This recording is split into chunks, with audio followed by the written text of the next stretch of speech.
guys, good afternoon. Nakatatlong booking na tayo ngayon sa Lalamove. Dito tayo sa ano, ito yung pinakaunang daan ko dito sa tulay na to, dito sa mga roadway Pasig, connecting to Quezon City.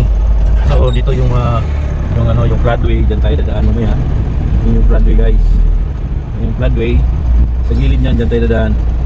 Kung sabihin to, diretso ng Manila Bay, diretso ng Laguna Lake, at sa Rizal to Laguna provinces. Yan yung bagsak ng tubig dito pagka bumaba. Dito yung flood control. Kaya yan guys, ito yung sakop ng Pasig na guys, Pasig yung diretso ng Taytay Rizal. So pinakunan dito tayo ngayon, yung pinakabagong access road. So maybe ano na to private na to, private property na to. Dito yung galing ng Marikina naman, yan yung Marikina River.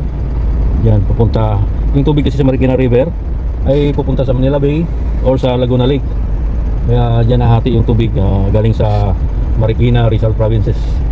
Kaya guys, yan na-videoan lang natin ito ngayon dahil yung maganda yung pagkagawa ng tulay nila. Akala mo New York, mini New York or BB New York.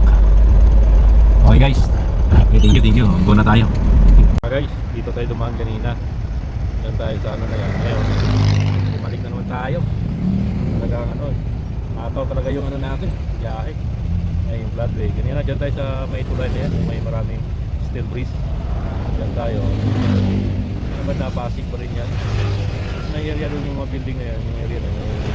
Quezon City na yan, Quezon City. Boundary ng Pasig at saka Quezon City. So yung flood control pa rin na MMDA or Pasig. Pero sigurado ito national government yan. Flood control na yan. Pero kasi nga na yan pangharap. Ano na, puno na yung Laguna Lake. Iharang na nila yan. Eh guys, pero dito yung ano natin, sakripisyo. Yan ang sakripisyo natin. Traffic, yung relax sa mga mata natin. Dito pa rin. Yan. Okay guys, magabi na kaya may pipikapin pala tayo dito sa Pasig at alam nyo kung saan dadalhin? Sa Maynila, sa may Manila Hotel. So matinding ano yan, matinding singitan yan. Dahil malayo yun. Okay guys, okay lang yan. Matatapos din yung araw na to at makapagpahinga tayo. At least ligtas tayo sa lahat ng kapahamakan. Salamat. Guys, good evening. Pagod na tayo, uwi na tayo guys. Dito tayo sa Ayala Makati Avenue corner.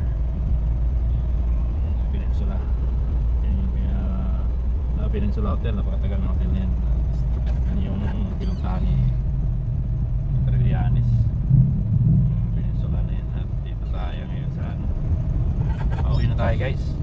Pagod na tayo at bukas medyo pahinga muna tayo kasi hindi pwede si Sabia dahil coding bukas siya. Yung ending number kasi niya sa plate number ay 8. So 8 is di pwede sa Thursday. Kaya pahinga muna tayo. Tama rin, pahinga rin tayo kasi pahinga yung paglabaw na 4 na paa. Talagang pagod talaga pagod. Okay lang, kailangan natin to guys. Lalamove tayo habang may malalamove pa mapagkitaan at habang malakas pa yung mga tawa natin.